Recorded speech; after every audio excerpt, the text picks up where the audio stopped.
ปัญญาจะรุ่งมาขยานเรื่องรุ่งเข้าเขตโสดาบัน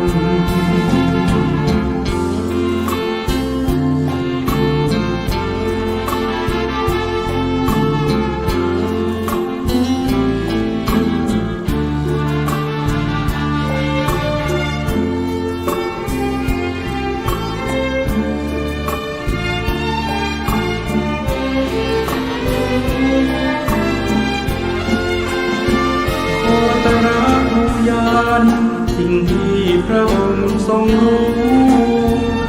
แต่ไอน์สไตน์ไม่รู้เหมือนมองไม่เป็นวิทยาศาสตร์ไม่อาจพิสูจน์ประเด็นพระองค์ทรงเห็นเพราะอยู่ในยานชั้นสูงรู้แจ้งแจ่มชัดการเปลี่ยนแปลงยิ่งนักกฎการไตรลักษณ์ชักนำใจปรับปรุงกายนอกกายในแยกได้ปัญญาจะรุ่งมัคคยานเรื่องรุ่งเข้าเขตโสดาบัน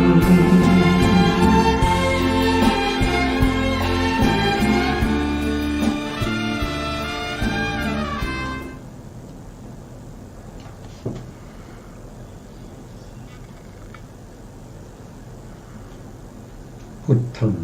สรณังคัจฉามิธัมมังสรณังคัจฉามิสังฆังสรณังคัจฉามิ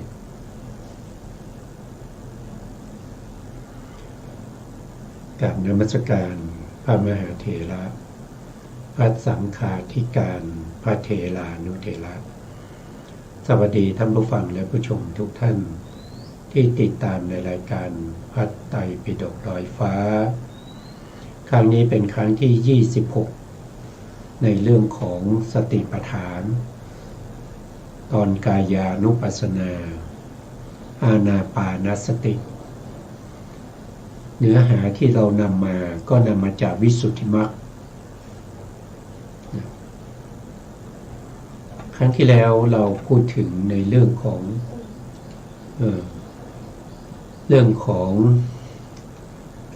การระงับกายสังขารการระงับกายสังขารในทางที่เป็นสมถะแล้วก็วิปัสสนาสมถะที่เราพูดไปนะครับก็จะมีอยู่ด้วยกัน7ชั้นด้วยกันนะครับหนึ่งก็คือในขณะที่ยังไม่ได้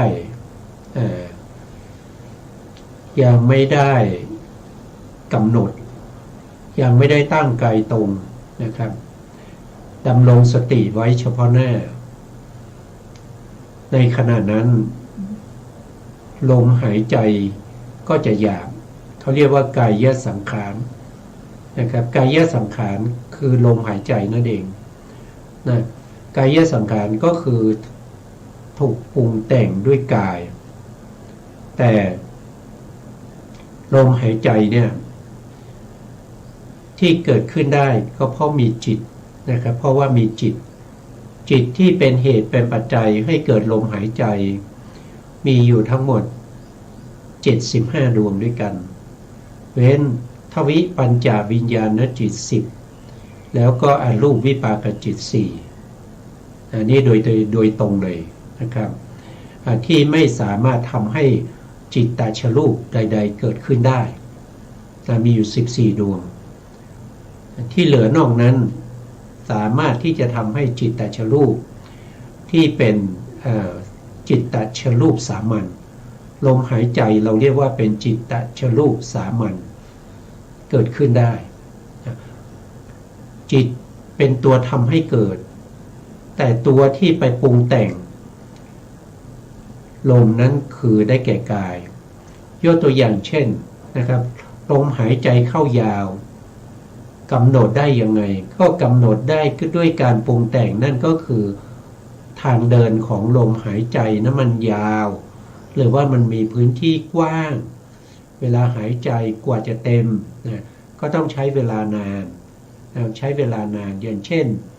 ลมหายใจของพวกช้างอย่างเนี้ยนะครับอย่างเช่นงูอย่างเนี้ยก็จะหายใจเข้ายาวแล้วก็หายใจออกยาวแต่ถ้าเป็นเช่นกระต่ายนะกระต่ายหรือว่าเป็นสุกรอะไรพวกนี้ท่อเดินลมหายใจมันก็จะสั้นนะครับแล้วก็พื้นที่น้อยเพราะฉะนั้นการหายใจก็จะใช้เวลาน้อยเมื่อหายใจใช้เวลาน้อยนั่นก็แสดงว่าลมหายใจเข้าสั้นลมหายใจออกสั้นอย่างนี้เป็นต้นอันนั้นปรุงแต่งจากอะไรก็คือปรุงแต่งจากตัวกายเพราะกาย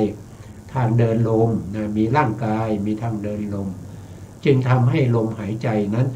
เป็นไปเป็นไปครั้งที่แล้วเนี่ยตัวที่เราพูดถึงนั้นก็คือได้แก่เขาเรียกว่าเป็น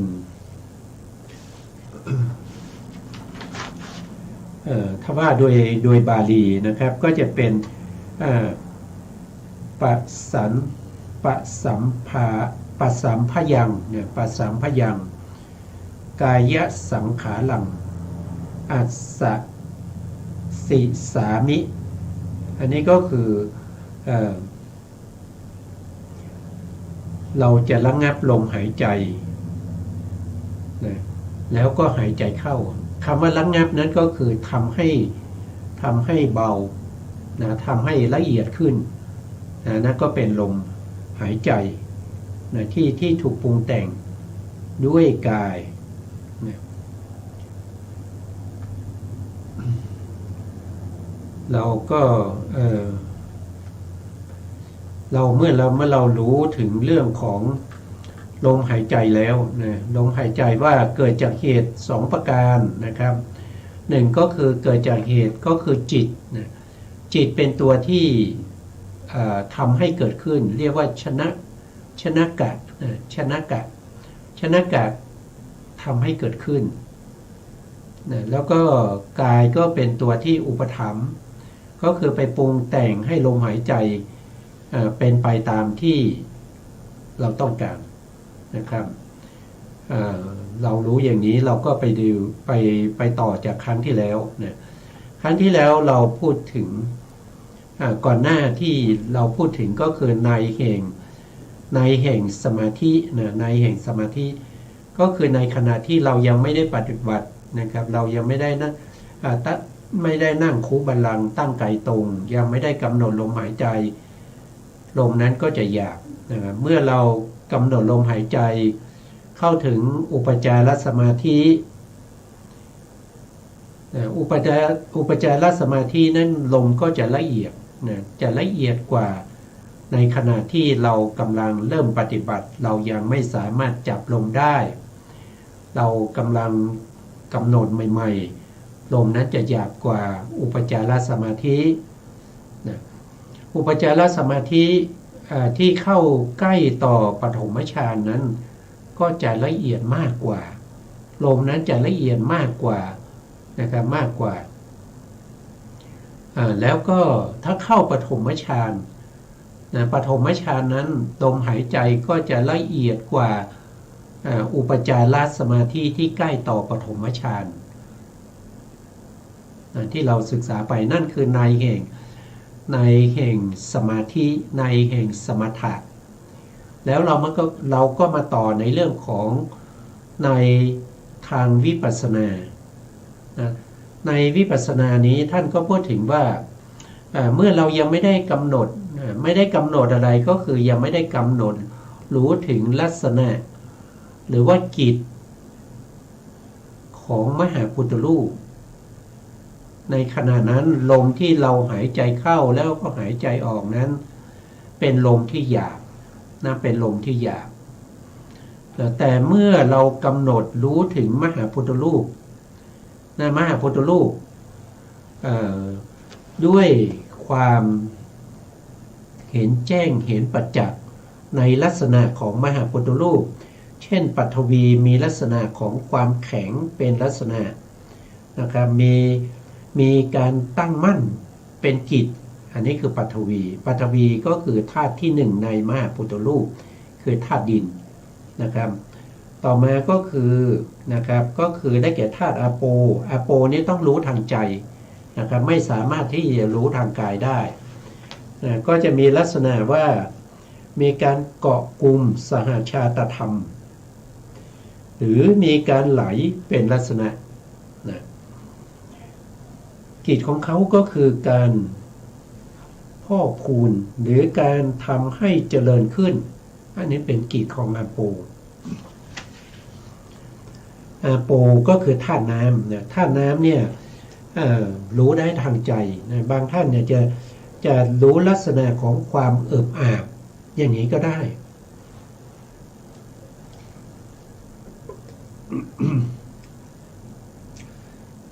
มหาพุทธรูปธาตุที่สามก็คือได้แก่เตโชก็คือธาตุไฟธาตุไฟนี้มีความร้อนเป็นลักษณะมีการเผาลนหรือทำให้มีการเผาลนเป็นกิจมีการเผาลนเป็นกิจอันนี้เป็นลักษณะของเตโชเราก็ต้องกำหนดอย่างนั้นนะกำหนดตามลักษณะแล้วก็ตามกิจต่อมาก็คือวายโยมีลักษณะของความเข่งตึงเป็นลักษณะมีการไหวนะครับหรือสั่นไหวเคลื่อนไหวเป็นกิจอันนี้ก็เป็นวายโยนะวายโยก็คือธาตุลมเมื่อเราสามารถที่จะกำหนดมหาพุทธรูปทั้ง4โดยความเป็นลักษณะโดยความเป็นกิจของเขาให้ประจักษ์แจ้งว่าเมื่อเรา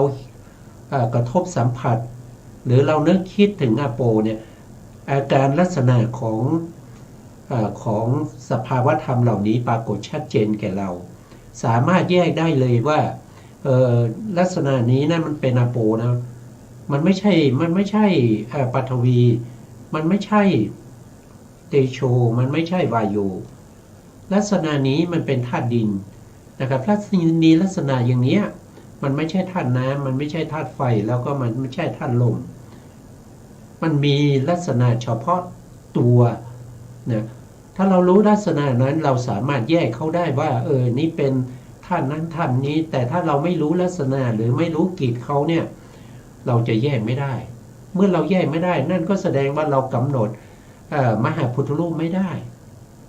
เราไม่สามารถกำหนดได้นะลมของเราก็ไม่ได้ละเอียดนะลมหายใจเข้าออกก็ไม่ละเอียดตามนะเพราะเรากำหนดไม่ได้เราไม่รู้ชัดนะเราไม่รู้ชัดความจริงเราไม่รู้ว่าเป็นมหาพุทธรูปนะเมื่อเราสามารถกำหนดได้เนี่ยลมหายใจก็จะละเอียดขึ้นนะละเอียดกว่าตอนที่เรายังไม่ได้กำหนดตอนที่เรายังเริ่มปฏิบัติใหม่ๆหรือว่าเรายังไม่ได้ปฏิบัติเมื่อกำหนดมหาพุทธรูปได้แล้วนะครับต่อไปเราก็จะไปกำหนดในเรื่องของอุปทายรูปโดยธรรมชาตินะครับมหาพุทธรูปมีแค่4เท่านั้นเองไม่มีมากกว่านี้นะเพราะฉะนั้นต่อไปเขาก็จะกำหนดในเรื่องของอุปทายรูปก็คือรูปที่อาศัยมหาพุทธรูปเกิดขึ้นนะอาศัยมหาพุทธรูปเกิดขึ้นเช่นถ้าเราพูดถึงปฐวีเนี่ยนะถ้าเราพูดถึงปฐวีนั่นก็คือธาตุดินนะครับธาตุที่อาศัยธาตุดินมหาพุทธรูปทั้ง4เลยดีกว่านะครับมหาพุทธรูปทั้ง4เป็นที่อาศัยเกิดของอุปทายรูป24รูปทั้งหมดมีอยู่28รูปที่เหลือ24เป็นรูปที่อาศัยมหาพุทธรูปเพราะฉะนั้นธาตุใดธาตุหนึ่งที่เกี่ยวข้องกับในรูป24ที่เป็นอุปทายรูปที่เวลาเราหายใจแล้วเรารู้สึกได้เราก็ควรจะกำหนดตรงนั้นเพราะในขณะนั้นธาตุนั้นเขาปรากฏชัดเจน ในขณะที่ลมหายใจเข้าเนี่ยลมหายใจที่เข้าไปเนี่ยมันก็เป็นวายโยธาใช่ไหมครับกระทบกับอะไรกระทบกับกายประสาทเมื่อกระทบกับกายประสาทเราก็ต้องรู้ว่าลักษณะของกายประสาทคืออะไรนะกายประสาทท่านก็บอกว่ามีความใสของมหาพุทธรูปที่เกิดจากกรรมมหาพุทธรูปนั้นต้องเกิดจากกรรมนะมหาพุทธรูปที่เกิดจากกรรมแล้วก็สามารถกระทบกับโพธพารมณ์ได้โพธพารมณ์มีอยู่3นะมีปฐวีโพธพารมณ์คือธาตุดินแล้วก็เตโชโพธพารมณ์คือธาตุไฟอันที่3ก็คือวายโยโพธพารมณ์คือธาตุลมเนี่ยลมเข้าไปเนี่ยก็เป็นปฐวีก็เป็นก็เป็นโพธพารมณ์นะวายโยโพธพารมณ์กระทบกับกายประสาทนะกายประสาทคือความใสของมหาพุทธรูปที่เกิดจากกรรมสามารถกระทบกับกายประสาทได้อันนี้เป็นลักษณะของกายประสาทกายประสาทนั้นเป็นอุปทัยรูปนะแล้วโพธพารมณ์เนี่ยก็จะมีกิจยังไงนะครับกิจของเขาก็คือมีการแสวงหานะเท่าที่กายประสาทเนี่ยกิจของกายประสาทเนี่ยมีกิจนั่นก็คือแสวงหาโพธพารมณ์แต่ตอนนี้เขากำลังแสวงหาโพธพารมณ์ที่เป็นวายโยโพธพารมณ์คือลมนั่นเองเมื่อเราสามารถที่จะกำหนดกายประสาทได้เห็นลักษณะของกายประสาทได้ชัดเจนแล้วก็รู้กิจของกายประสาทได้แจ่มแจ้งในขณะนั้นเราถือว่าเรากำหนดอุปทัยรูปได้อันนี้ได้เพียง1นะครับในลักษณะอย่างนี้แต่ที่เหลืออีก23เขาก็มีลักษณะของเขาโดยเฉพาะเพราะฉะนั้นเราต้องรู้ลักษณะของเขาเราถึงจะสามารถแยกอุปทัยรูปได้ว่าอันนี้คือกายประสาทนะครับอันนี้คือกายประสาทในขณะที่เขากระทบนั้นนะเมื่อมีโพธพารมณ์คือลมนะวายโยโพธพารมณ์คือลมที่กระทบกับกายประสาทกายประสาทก็คือตรงที่ปรากฏชัดเจนเช่นโพรงจมูกปลายจมูกหรือริมฝีปากด้านบนจุดใดจุดหนึ่งนั่นแสดงว่ามีทั้งโพธพารมณ์ที่เป็นวายโยโพธพารมณ์กระทบกับกายประสาทอาศัยโพธพารมณ์และกายประสาทนะครับเกิดเป็นกายวิญญาณกายวิญญาณนั้นเป็นจิตเรายังไม่พูดถึงเราก็เว้นไว้ก่อนนะครับเราก็เว้นไว้ก่อนนะแล้วก็อุปทัยรูปที่เหลือ23นั้นเราจะต้องกำหนดตามลักษณะแล้วก็กิจของเขาให้ได้ทั้งหมดเลยนะครับเมื่อเรากำหนดได้แต่ละอย่างปรากฏชัดเจนแยกได้ว่าอันนี้คือกายประสาทนี้คือจักขุประสาทนี้คือโสตประสาทนี้คือคานประสาทนี้คือชิวหประสาทนะอันนี้คือหัตถยวัตถุนะครับอันนี้คือภาวะรูปปฐวีโพธตัวที่ผมพูดผิดนะครับอันนี้คือปุริสภาวะอันนี้คืออิทธิสภาวะเนี่ยเรารู้เราสามารถแยกได้ในลักษณะแล้วก็กิจของเขาเนี่ยเป็นตัวบ่งบอกให้เรารู้ว่าอันนั้นคืออุปทัยรูปเมื่อเรากำหนดอุปทัยรูปได้ลมหายใจของเราที่เป็นกายสังขารน่ะมันก็จะละเอียดยิ่งกว่าตอนที่เรากำหนดมหาพุทธรูปนะละเอียดยิ่งกว่าตอนที่เรากำหนดมหาพุทธรูปได้และต่อจากนั้นเขาก็เทียบไปว่าถ้ากำหนดอุปทัยรูปเนี่ยได้เนี่ยถือว่าละเอียดกว่ามหาพุทธรูปแต่ถ้าเอาไปเทียบกับนามธรรมก็แสดงว่าอุปทัยรูปเนี่ยยังมีลมหายใจที่หยาบอยู่นะครับเอาไปกำหนดไปเทียบกับนะ ท่านบอกว่าไปกำหนดไปเทียบกับรูปทั้งสิ้นนะไม่ยังไม่ถึงนามนะครับนะกำหนดรูปทั้งสิ้นนั่นก็คือรูปทั้ง28รูปรูปไหนมาก็สามารถกำหนดได้ชัดเจนนะครับไม่ติดขัดรู้แจ้งในใจเมื่อเป็นอย่างนั้นลมหายใจก็ละเอียดยิ่งกว่าตอนที่เรากำหนดอุปทัยยรูปอย่างเดียวเนี่ยท่านบอกอย่างนี้นะเอาตามคัมภีร์วิสุทธิมรรคนะครับผมไม่ได้ว่าเองนะแม้ถ้าเรากำหนดรูปทั้งหมดได้เมื่อเอารูปทั้งหมดที่กำหนดได้นั้นลมหายใจที่กำหนดได้นั้นไปเทียบกับรูปเนี่ยรูปนะครับท่านบอกรูปก็คือได้แก่มันไม่ใช่รูปนั่นก็คือได้แก่นามธรรมนะครับก็คือได้แก่ที่ผมพูดค้างไว้เมื่อกี้นะครับเมื่อมีลมนะครับโพธพารมณ์กระทบกับกายประสาทธรรมะสองอย่างนี้เป็นที่อาศัยเกิดของกายวิญญาณคือจิตนะกายวิญญาณคือจิตนะครับจิตนั้นก็คือได้แก่รูปเมื่อกำหนดกายวิญญาณนั้นได้ด้วยความเป็นลักษณะนะเขามีลักษณะก็คือเขาอาศัยกายประสาทรู้แจ้งโพธพารมณ์เป็นลักษณะแล้วก็มีเพียงโพธพารมณ์เท่านั้นเป็นอารมณ์โพธพารมณ์ก็คือได้แก่ทั้งที่เรากำลังพูดถึงวายโยโพธพารมณ์วายโยโพธพารมณ์ก็คือลมกระทบนะครับแต่ที่นอกจากนั้นก็ยังมีเตโชโพธพารมณ์แล้วก็ปัทวีโพธพารมณ์อย่างไหนก็ได้ถ้ามากระทบแล้วเนี่ยจากกายวิญญาณจิตนั้นเขาสามารถที่จะรู้ได้อันนั้นเป็นจิตของเขาเมื่อเขาเกิดขึ้นเขาต้องทำหน้าที่ในการรู้โพธพารมณ์ไม่ว่าจะเป็นปัทวีโพธพารมณ์เตโชโพธพารมณ์หรือวายโยโพธพารมณ์ก็ตามเขาจะรู้แต่ในที่นี้เรากำลังยกเอาวายโยโพธพารมณ์เพราะฉะนั้นเขาต้องรู้ลมกระทบ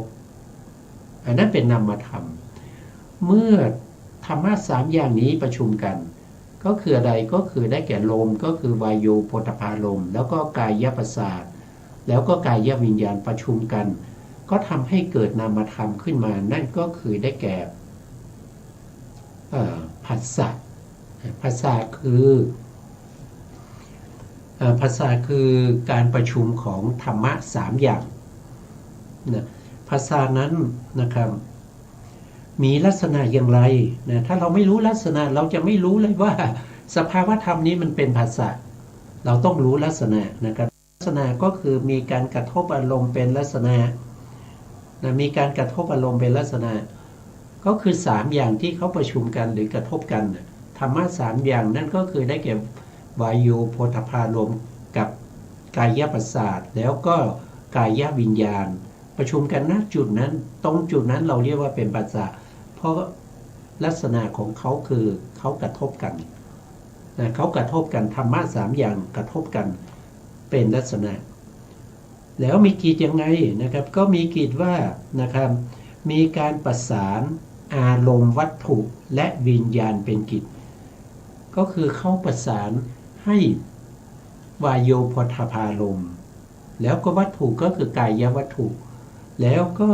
วิญญาณก็คือกายวิญญาณนะครับเขามีหน้าที่ประสานให้ธรรมะ3อย่างนี้ประชุมกันณจุดนั้นที่ประชุมนั้นก็เป็นผัสสะเนี่ยเราก็ได้นามธรรมมาเมื่อมีนามธรรมมีผัสสะมันก็ต้องมีเวทนา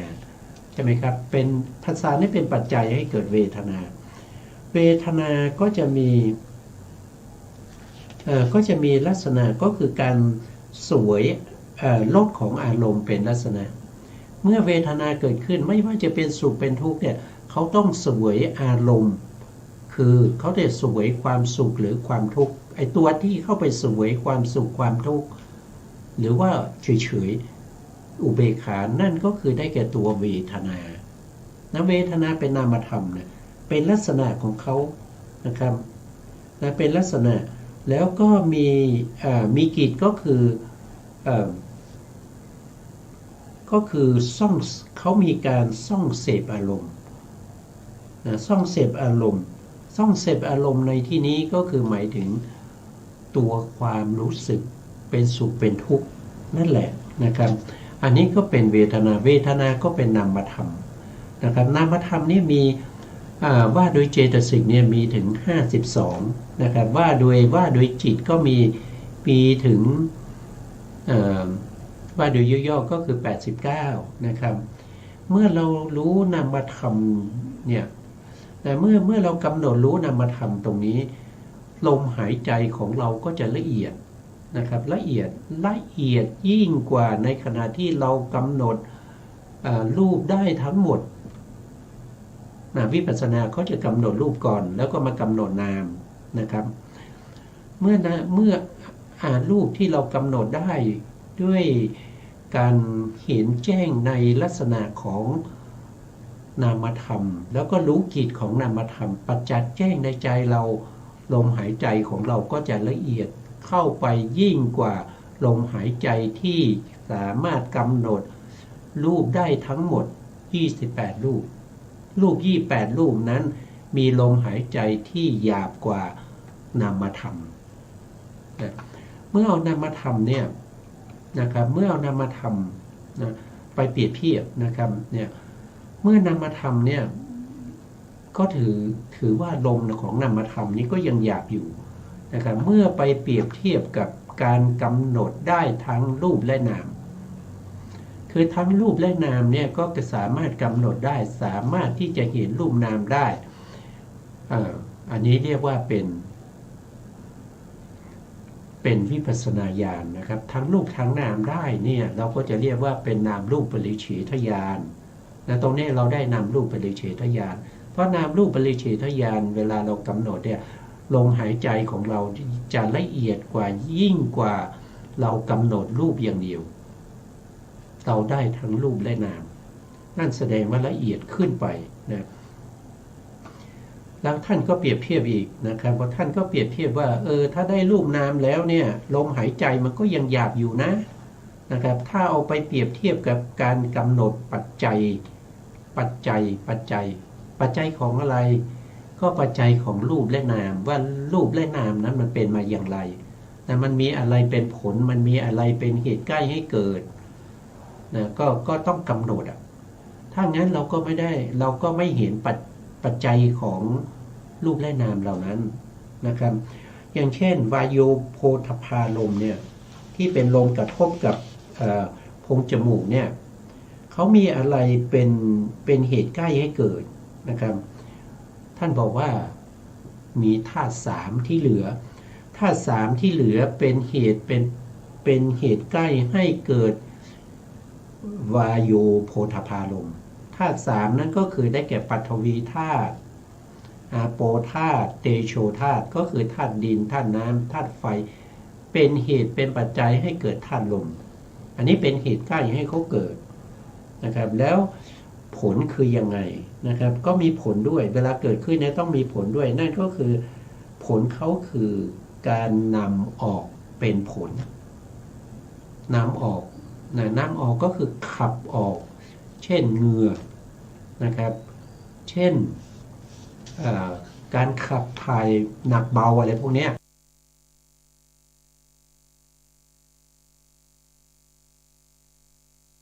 นะครับถ้าไม่มีลมเนี่ยออกมาไม่ได้นะเหงื่อ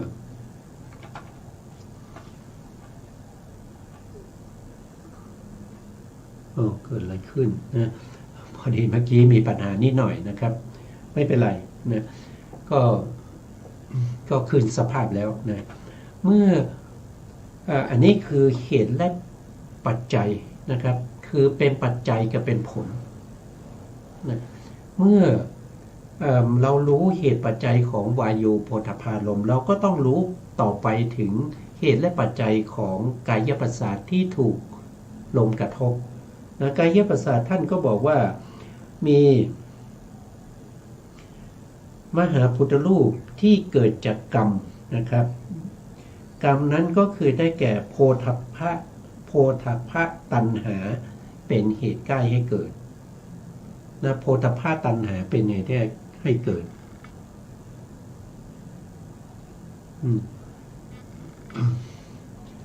แล้วก็ทางด้านไทยทอดมีปัญหานิดหน่อยนะครับก็ยังใช้ได้อยู่นะครับก็ว่ากันต่อไปนะครับ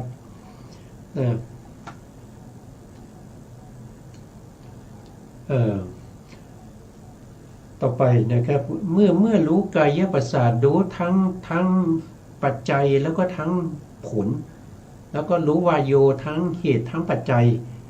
ก็ต้องรู้ในเรื่องของกายวิญญาณนี่กายวิญญาณเป็นนามธรรมเนี่ยกายวิญญาณนะครับมีอะไรเป็นเหตุใกล้นะครับท่านก็บอกว่ามีมโนธาตุมีมโนธาตุที่ดับไปแล้วนะมโนธาตุที่ดับไปแล้วนะเป็นเหตุใกล้ให้เกิดเป็นเหตุใกล้ให้เกิดนี่ก็พูดถึงกายวิญญาณนะเป็นเหตุใกล้ให้เกิดแล้วก็มีอะไรเป็นกิจก็คือถ้าเขาเกิดขึ้นเนี่ยเขาอาการปรากฏนะโทษทีอาการปรากฏก็คือผลนะผลเขาให้ผลยังไงเราดูจากไหนถึงจะรู้ว่าเป็นกายวิญญาณนะครับผลของเขาก็คือเขามุ่งหน้าเฉพาะโพธพารมณ์เป็นอาการปรากฏหรือเป็นผลนั่นเองอันนี้ก็คือเราก็ต้องรู้ทั้งที่เป็น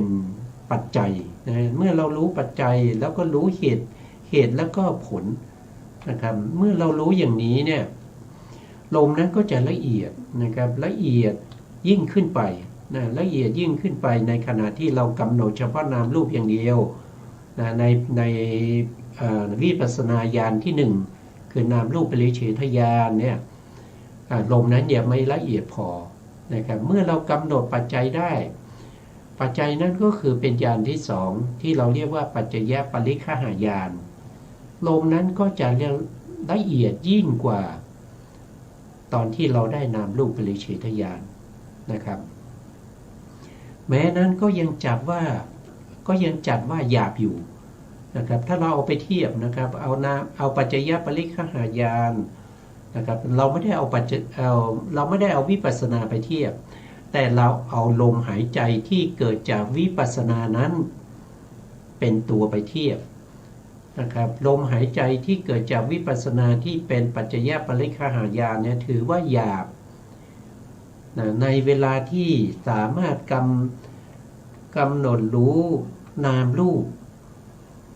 ด้วยปัจจัยละเอียดอันนี้ก็ว่าไปแล้วนะเมื่อเราเอาปัจจยปริฆหญาณนี้ไปเทียบกับวิปัสสนาญาณมีลักษณะท่านบอกว่าในวิปัสสนาญาณอันมีลักษณะก็คือหมายความว่านามรูปปริเฉทญาณเนี่ยเรายังไม่ได้จัดว่าเป็นวิปัสสนาญาณปัจจยปริฆหญาณเราไม่ได้จัดว่าเป็นวิปัสสนาญาณเพราะอะไรเพราะว่านามรูปปริเฉทญาณและก็ปัจจยปริฆหญาณเนี่ยเขาไม่ได้มีพระไตรลักษณ์นี้เป็นอารมณ์เขาไม่ได้มีความเป็นอนิจจังทุกขังอนัตตาเป็นอารมณ์ถ้าเป็นวิปัสสนาญาณโดยตรงนะไม่ได้ว่าโดยปริยายนะว่าโดยตรงนะไม่ได้ว่าโดยการสงเคราะห์นะ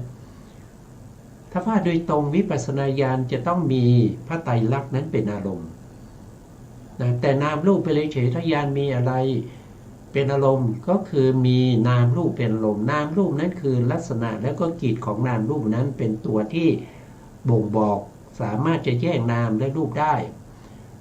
ไม่ได้เกี่ยวกับเรื่องของการเกิดขึ้นตั้งอยู่ดับไปเลยเห็นแต่ลักษณะเห็นแต่กิจแล้วก็ปัจจยปริฆหญาณก็มีปัจจัยนะมีเหตุและปัจจัยของรูปนามเหล่านั้นเป็นอารมณ์ว่ารูปนี้เกิดขึ้นมาจากอะไรแล้วก็มีผลอย่างไรเขาไม่ได้มีความเป็นการเกิดขึ้นตั้งอยู่ดับไปเป็นอารมณ์นั่นก็จัดว่าไม่ได้เข้าถึงลักษณะของวิปัสสนาญาณแต่เมื่อเราสามารถที่จะกำหนด ลักษณะของวิปัสสนาก็คือได้แก่อนิจจังทุกขังอนัตตาได้ในญาณที่สามนั้นเรียกว่าเป็นสัมมัสนญาณในญาณนี้เราจะเห็นว่ารูปนามนั้นมีการเกิดขึ้นมีการตั้งอยู่มีการดับไปเขาเรียกว่าเป็นเขาเรียกว่าเป็นสัมมัสนญาณในญาณที่สามมีลักษณะเขาเรียกว่าเป็นสามัญญลักษณะเป็นสามัญญลักษณะคือมีความเป็นอนิจจังทุกขังอนัตตาเป็นอารมณ์เมื่อเข้าถึงญาณนี้มีพระไตรลักษณ์เป็นอารมณ์ลมหายใจนั้นก็จะละเอียดยิ่งกว่าในขณะที่เรามีปัจจัยของนามรูปเป็นอารมณ์นั่นก็จะละเอียดขึ้นนะละเอียดขึ้นไปเรื่อยๆนะทีนี้ในวิปัสสนาญาณที่มีกำลังอ่อนนะที่วิปัสสนาญาณที่มีกำลังอ่อนนะครับก็ยังจัดว่ามันยังหยาบอยู่นะครับเมื่อเอาไปเทียบกับวิปัสสนาที่มีกำลังมากวิปัสสนาญาณที่มีกำลังอ่อนนั้นได้แก่อะไรนะโดยทั่วไปท่านก็พูดถึงวิปัสสนาญาณที่มีกำลังอ่อนนั้นก็คือได้แก่สัมมัสนญาณนะซึ่งเป็นญาณที่สามแล้วก็อุทยพยญาณซึ่งเป็นญาณที่สี่แล้วก็มีพังคญาณเป็นญาณที่ห้าญาณที่หกก็คือได้แก่พยญาณญาณที่เจ็ดก็คือได้แก่อาทีนวญาณญาณพวกนี้ท่านจัดว่าเป็นวิปัสสนาที่มีกำลังอ่อนนะครับทีนี้เมื่อไปเทียบกับวิปัสสนาที่มีกำลังมากก็คือได้แก่หลายท่านก็บอกว่าตั้งแต่นิพพิทาเป็นต้นไปถือว่าเป็นวิปัสสนาที่มีกำลังมากเมื่อเราได้นิพพิทาคือความเบื่อหน่ายอะไรเบื่อหน่ายในนามรูปนะครับแต่อารมณ์ของนิพพิทานั้นคือพระไตรลักษณ์แต่เขาไม่ได้เบื่อพระไตรลักษณ์นะครับเขาเบื่อนามรูปเพราะพระไตรลักษณ์คืออนิจจังทุกขังอนัตตาเนี่ยเป็นลักษณะของนามรูปเพราะฉะนั้นเขาเบื่อนามและรูปเขาเบื่อนามและรูปเมื่อเบื่อนามและรูปอย่างนี้เนี่ยเขาก็ต้องหาทางออกนะครับก็วิปัสสนาญาณชั้นระดับที่มีกำลังนะครับก็คือได้แก่มูลจิตุกรรมตญาณขึ้นไปเรื่อยๆมูลจิตุกรรมตญาณปฏิสังขารญาณสังขารูปเปกขญาณอย่างเงี้ยขึ้นไปเรื่อยๆนั่นถือว่าเป็นวิปัสสนาที่มีกำลังมากเพราะฉะนั้นลมหายใจของบุคคลที่เข้าถึงนิพพิทายานนะครับขึ้นไปเนี่ยก็จะมีลมที่ละเอียดกว่าวิปัสสนาที่มีกำลังอ่อนก็คืออาทีนวะนะครับพยญาณหรือว่าพังคญาณหรืออุทยพยญาณหรือสัมมัสนญาณก็ตามนะครับแต่บางอาจารย์ท่านก็กล่าวว่านะครับว่าวิปัสสนาที่มีญาณอ่อนเนี่ยก็คือได้แก่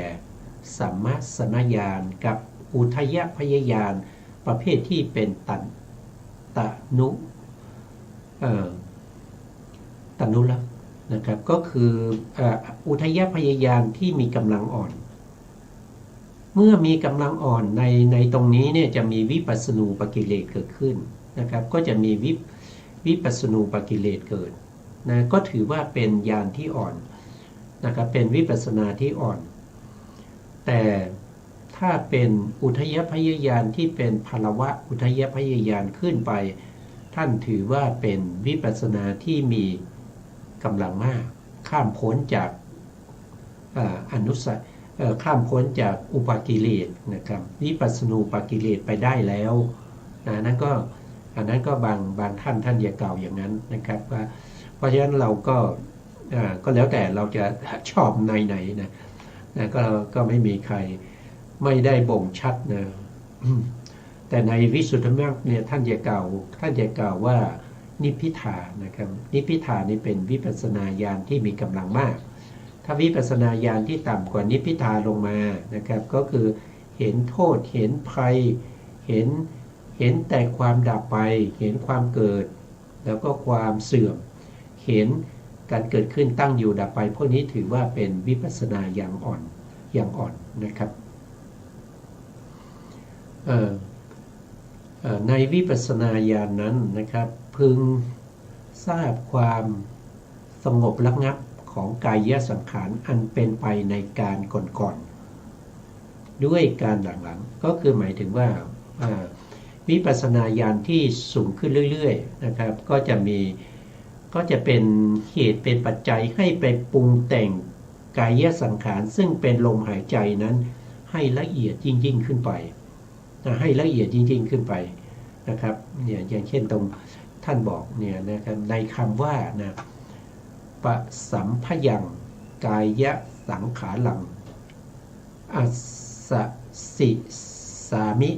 อันนี้ก็คือระงับกายสังขารนะระงับกายสังขารแล้วก็หายใจเข้าระงับกายสังขารแล้วก็หายใจออกก็คือทำให้ลมหายใจนั้นให้ละเอียดขึ้นนะครับให้ละเอียดขึ้นทำให้ลมหายใจนั้นให้ละเอียดยิ่งขึ้นไปนะครับคือเป็นท่านบอกว่าเป็นอนาคตการเพราะฉะนั้นก็จะต้องเติมคำว่าจะทำนะกายสังขารให้ระงับแล้วก็หายใจเข้าจะทำกายสังขารให้ระงับแล้วก็หายใจออกนะครับตามความหมายตรงนี้นะโดยประการอย่างนี้นะท่านก็บอกอย่างนี้ทีนี้มาดูในมติของ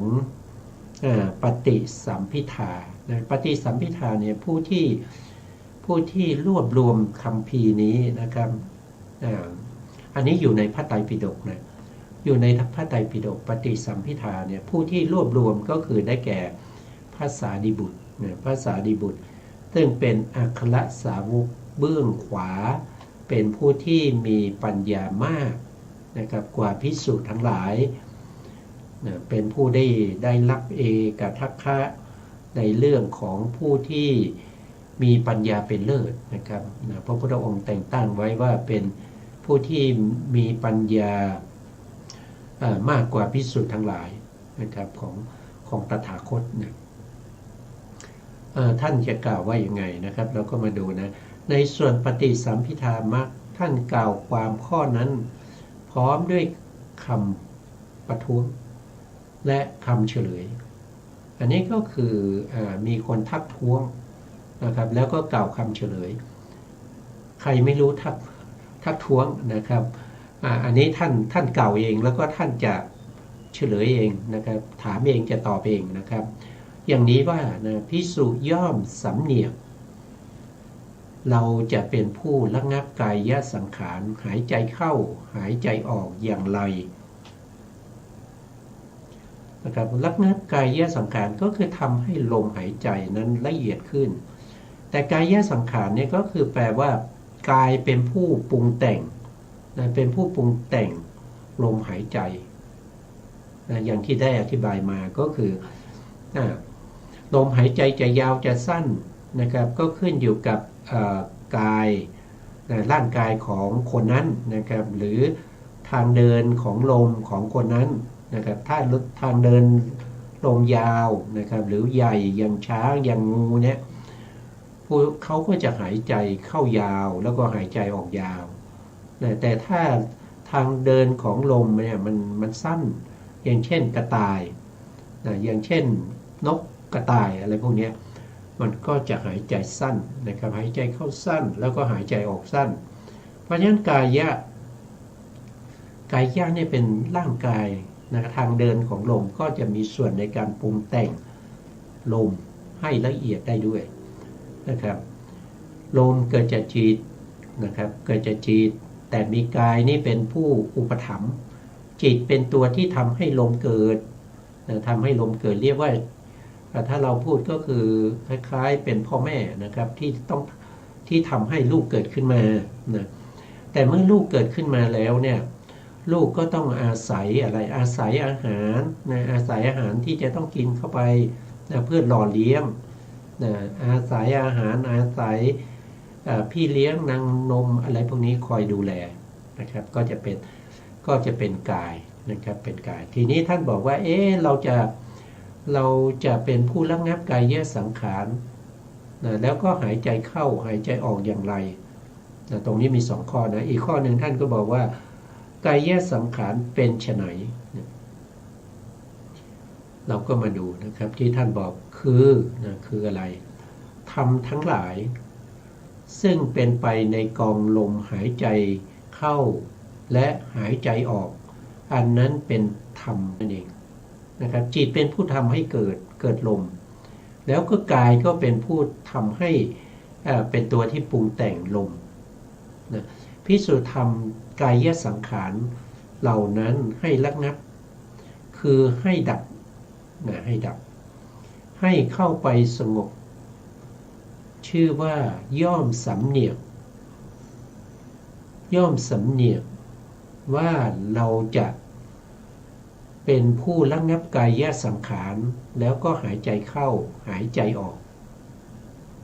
นะย่อมสำเนียกว่าเราจะเป็นผู้ระงับกายสังขารที่เป็นเหตุให้กายโยกโคงโอนเอ็นสายสั่นไหวหวั่นไหวไปมาเสียก็คือในขณะที่เรายังไม่ได้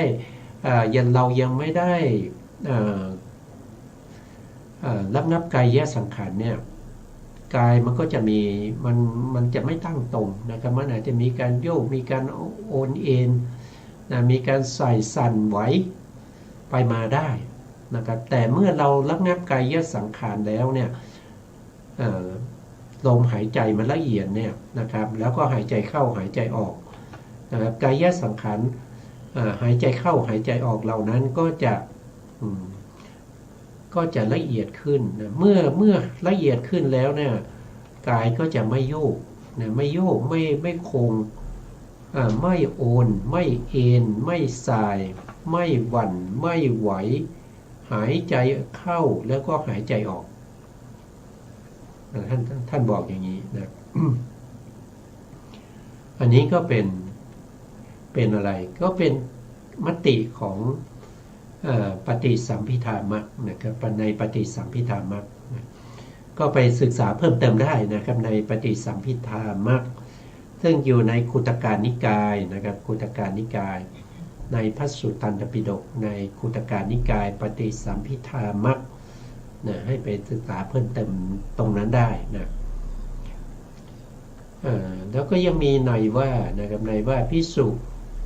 เมื่อสำเนียกดังกล่าวมานี้นะชื่อว่าย่อมสำเนียกนี้ก็คือศึกษาหรือทำหรือทำให้นะครับทำตามนะทำเนืองๆทำบ่อยๆนะเราจะยังกายสังขารให้สงบหายใจเข้าตรงนี้เปลี่ยนเป็นเข้านะครับเพราะเราพูดถึงการปฏิบัติเราก็เอาลมหายใจเข้าก่อนนะย่อมสำเนียกว่าเราจะยังกายสังขารให้สงบหายใจออกเมื่อเป็นดังนี้การอบรมจิตเพื่อวาตุปัสสธินะปัลลธินะวาตุปัลลธิก็คือการกำหนดลมกำหนดลมได้อย่างดีต่อเนื่องนะไม่หลุดนะไม่เผลอนะไม่มีนิวรณ์เข้ามาแทรกก็ดีลมหายใจเข้าและหายใจออกก็ดีเพื่ออะไรก็เพื่ออานาปานสติก็ดีหรือว่าเพื่ออานาปานสติสมาธิก็ดีนี่ก็ถ้าพูดถึงอานาปานสติตรงนี้ก็พูดถึงในเรื่องของวิปัสสนาแต่ถ้าพูดถึงอานาปานสติสมาธินี่ก็พูดถึงเรื่องของสมถะคือ อานาปานสติเนี่ยเป็นได้ทั้งที่เป็นสมถะแล้วก็วิปัสสนานะครับในจตุกะที่1เนี่ยเขาเรียกว่าเป็นประเภทที่เป็นสมาธิเป็นประเภทที่เป็นสมถะนะครับเป็นประเภทที่เป็นสมถะก็คือสมาธินะครับแต่ถ้าเป็นจตุกะที่2เนี่ยก็คือเวทนานุปัสสนาอันนั้นเป็นวิปัสสนาโดยตรงนะครับแล้วก็จตุกะที่3ก็คือจิตตานุปัสสนาจตุกะที่4ก็คือธรรมานุปัสสนาก็เป็นสติปัฏฐานโดยตรงนะครับเป็นสติปัฏฐานโดยตรงย่อมไม่สำเร็จได้และบัณฑิตทั้งหลายย่อมไม่เข้าถึงไม่ได้เข้าสมาบัติถ้าก็คือหมายความว่าถ้าไม่มีการในจตุกะที่1ในข้อที่4ที่จะทำให้จะยังกายสังขารให้สงบถ้าไม่ทำให้กายสังขารให้สงบเนี่ย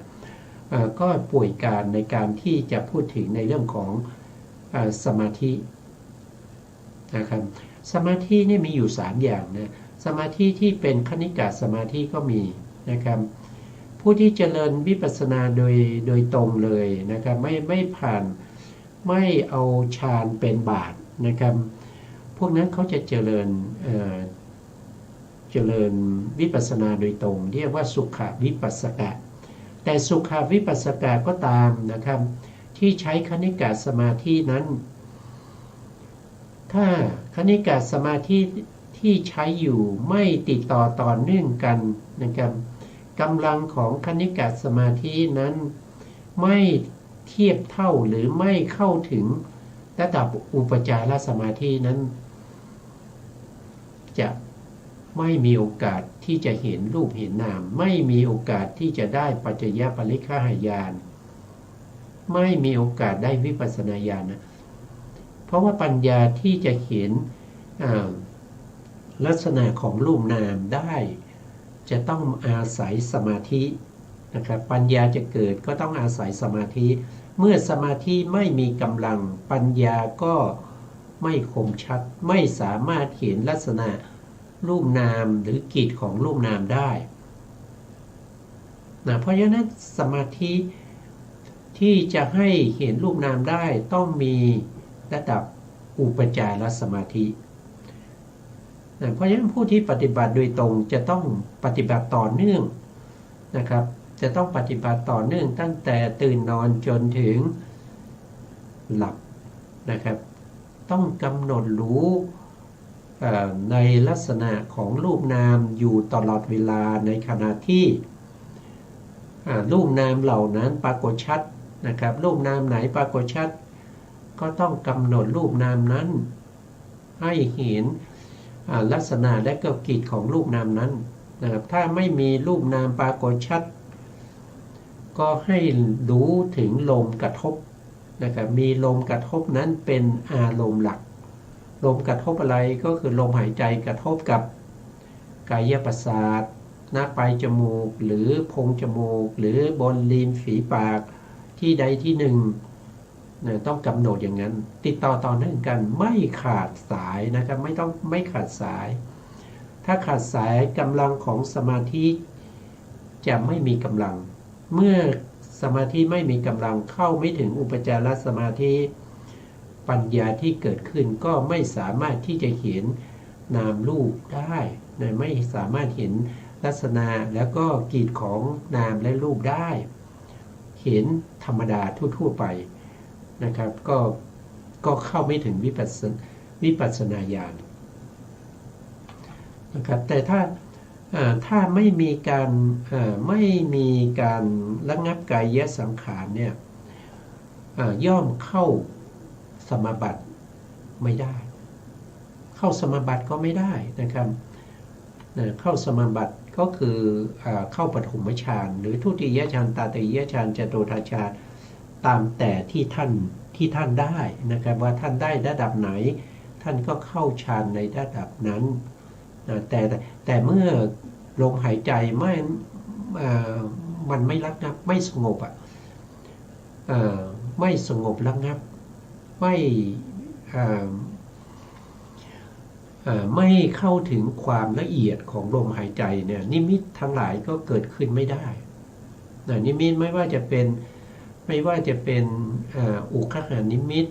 ปฏิภาคนิมิตเกิดไม่ได้เมื่อเกิดไม่ได้สมาธิก็ไม่มีกำลังนะครับก็รู้แต่เฉพาะปริกรรมนิมิตมันก็ไม่ก้าวหน้านะครับไม่ได้ออกบางครั้งท่านก็บอกว่าไม่ได้ออกจากสมาบัตินะครับไม่ได้ออกจากสมาบัติก็คือหมายถึงว่าผู้ที่ได้ฌานแล้วนะได้ฌานแล้วก็เข้าไปในฌานแล้วก็ออกจากฌานมาออกจากฌานมาแล้วก็เพื่อที่เวลาออกจากฌานเนี่ยนะครับเขาก็จะใช้สมาธิสมาบัติเหล่านั้นนะครับเป็นบาตในการเจริญวิปัสสนานะครับบุคคลนี้ที่กายสังขารเนี่ยไม่สงบระงับเนี่ยก็คือเข้าฌานก็คือผู้ที่ไม่ได้ฌานหรือว่าผู้ที่ไม่ได้ออกจากสมาบัติอย่างเหมือนอย่างใดนะเหมือนอย่างไรนะเหมือนอย่างนะครับเหมือนอย่างตรงนี้ท่านยกอุปมาให้เรานะครับว่าเหมือนอย่างนี้จะพูดต่อก็คงจะยาวนะครับก็เอาไว้ในครั้งต่อไปนะครับเพราะวันนี้เราหมดแล้วนะครับวันนี้เราหมดเวลาเราหมดแล้วนะเวลาเราหมดแล้วเพราะฉะนั้นเราก็ต้องคืนเวลาให้ทางสถานีนะครับ